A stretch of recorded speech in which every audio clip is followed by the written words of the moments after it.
சீரியல்களின் full எபிசோடுகளை Sun டிவியில் ஒளிபரப்பான உடனே எக்ஸ்க்ளூசிவாக சன் நெக்ஸ்டில் மட்டும் ஃப்ரீயா பாருங்கள். கடவுளே, அடி முட்டாளுக்கு கூட இப்படி ஒரு நினைப்பு வராது. தகுதிக்கு மீறி ஆசைப்படுற நினைப்பை தூக்கி எரிஞ்சிட்டு செழியனை மறந்துரு. இந்த விஷயம் ஆதிசங்கருக்கு தெரிஞ்சா பெரிய பிரச்சனை ஆயிடும்னு சொல்லி பாப்போம்.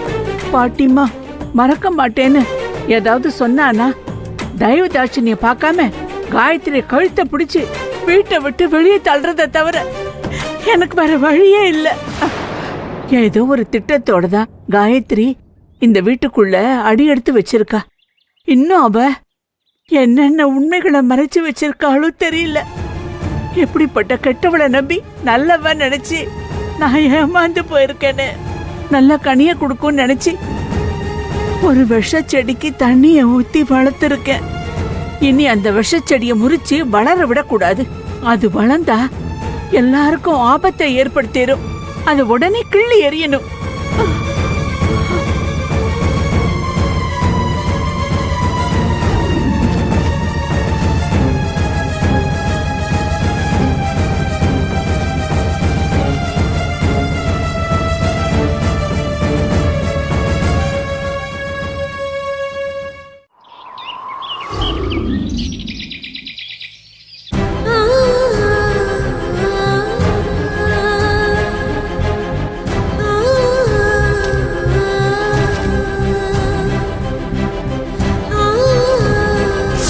அவங்க இந்த பூஜைய எந்த தங்கு தடையும் இல்லாம நடத்திட்டா இந்த திருமணம் எந்த தடையும் இல்லாம நடக்கும்.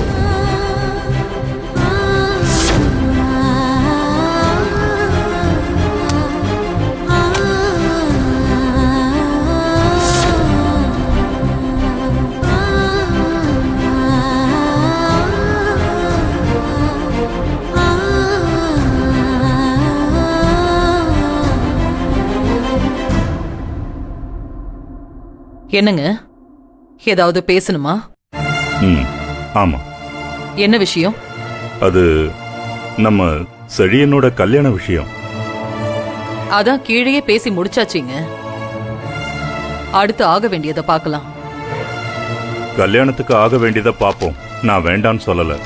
ஆனா அதுக்கு முன்னால கல்யாணம் சம்பந்தமா நிறைய விஷயங்களை மனசு விட்டு பேசணும்னு நினைக்கிறேன்.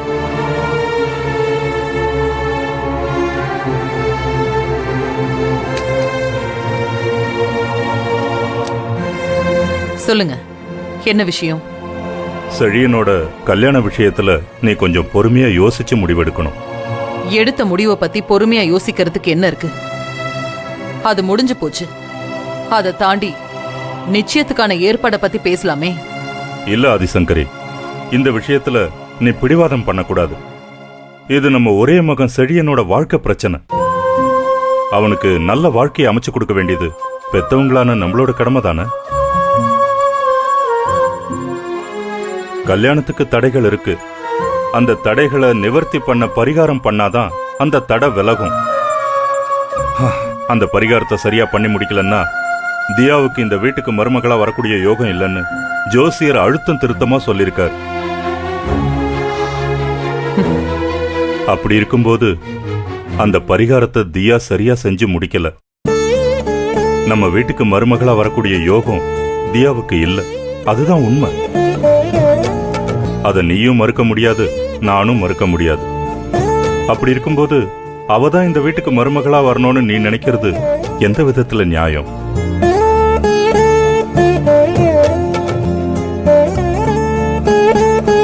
அன்னபூர்ணி கேட்டா மாதிரி தியாதான் உன் மருமகன்னு பார்த்த உடனே முடிவு பண்ணிட்டல்ல.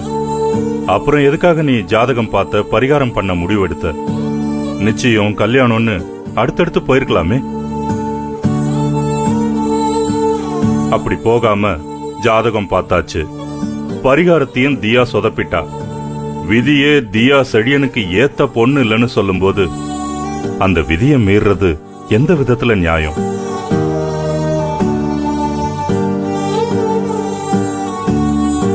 தெய்வத்தை மீறி விதியை மீறி நம்மளோட பிடிவாதத்துக்காக தியாவுக்கும் செழியனுக்கும் கல்யாணம் பண்ணி வச்சா ஜோசியர் சொன்ன மாதிரி கல்யாணத்துக்கு முன்னால தடங்கள் தான் வரும். அந்த தடங்களை மீறி கல்யாணத்தை பண்ணி வச்சா 2 பேரோட மனசும் ஒத்து போகாம கூட பிரச்சனை வரலாம். அப்படி வந்தா நம்ம பையனோட வாழ்க்கையும் தியாவோட வாழ்க்கையும் தானே வீணா போகும். இதையெல்லாம் யோசிக்காம எல்லார் முன்னாடியும் கடவுள் மேல பாரத்தை போட்டுட்டு கல்யாண வேலையை பார்க்கலான்னு சொல்லிட்டு வந்துட்ட. இந்த கல்யாணத்தை நடத்த கடவுளுக்கே விருப்பம் இல்லாம தானே பரிகாரம் சொதப்புச்சு. அதையே நீ புரிஞ்சிக்கல. நான் எடுத்த முடிவு தப்புன்னு சொல்ல வரீங்களா? இவ்வளோ பேசுனதுக்கு அப்புறமும் நீ எடுத்த முடிவு சரியா தவறான விவாதம் பண்றது சரியா இருக்கும்னு நினைக்கிறியா? இது வரைக்கும் நீ எடுத்த எந்த முடிவுக்காவது நான் எதிரா பேசியிருக்கேனா? மாமாவாது புரிஞ்சுக்கிட்டு பேசுறாங்க. நிச்சயமா ஆதிசங்கரி அத்தைக்கு நல்லது கெட்டதை புரிய வைப்பாங்க. நிச்சயமா இந்த கல்யாண விஷயத்துல அத்தை மனசு மாறுவாங்க. அந்த நம்பிக்கை எனக்கு இப்ப வந்துருச்சு. உன் பிடிவாதம் ஜெயிக்கணும்னு நினைக்கிறத விட செழியனோட வாழ்க்கை நல்லா இருக்கணும், அவன் ஜெயிக்கணும்னு நினைக்கிறது தான் நாம நம்ம மகனுக்கு செய்யற நல்ல காரியம். இப்ப கடைசியா என்னதான் சொல்ல வரீங்க? தியாவையும் அவங்க அம்மாவையும் இந்த கல்யாணத்துல எங்களுக்கு விருப்பம் இல்லைன்னு சொல்லி இந்த வீட்டை விட்டு அனுப்பலான்னு சொல்ல வரீங்களா? நான் அப்படி சொல்ல வரல. கல்யாணத்துக்கு நாள் நட்சத்திரம் பொருத்தம் பார்க்கணும்னு சொல்லி தானே நம்ம ஜோசியரை வர சொன்னோம். ஜோசியர் இந்த பரிகாரத்தை செய்யுங்கன்னு சொன்னாரு. இப்போ அந்த பரிகாரத்தை சொன்ன நேரத்துல முடிக்க முடியாம போயிடுச்சு. அப்படி இருக்கும்போது இந்த விஷயத்த ஜோசியர்கிட்ட சொல்லி இப்படி ஆயிடுச்சு, என்ன பண்ணலான்னு அவர்கிட்ட கலந்து பேச வேண்டாமா?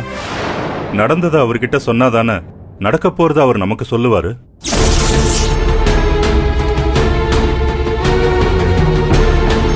அவங்க 2 பேரும் சேர்ந்து வாழறதுக்கான யோகம் இருக்கா இல்லையான்னு மறுபடியும் தீர்க்கமா அலசி ஆராய்ஞ்சு நம்ம கிட்ட எந்த முடிவா இருந்தாலும் சொல்லட்டும். அதுக்கப்புறம் அதை மறுக்காம நாம ஏத்துக்கலாம். அதுதான் நல்லது. தியா தான் செழியனுக்கு ஏத்தவ.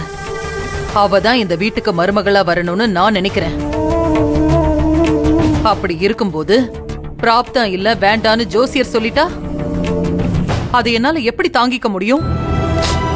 ஐயோ, காஃபி வேற ஆறிடுச்சு. இன்னும் கொஞ்ச நேரம் நின்னும் சூடான காஃபி கூலான காஃபி ஆயிடும். மேடம்,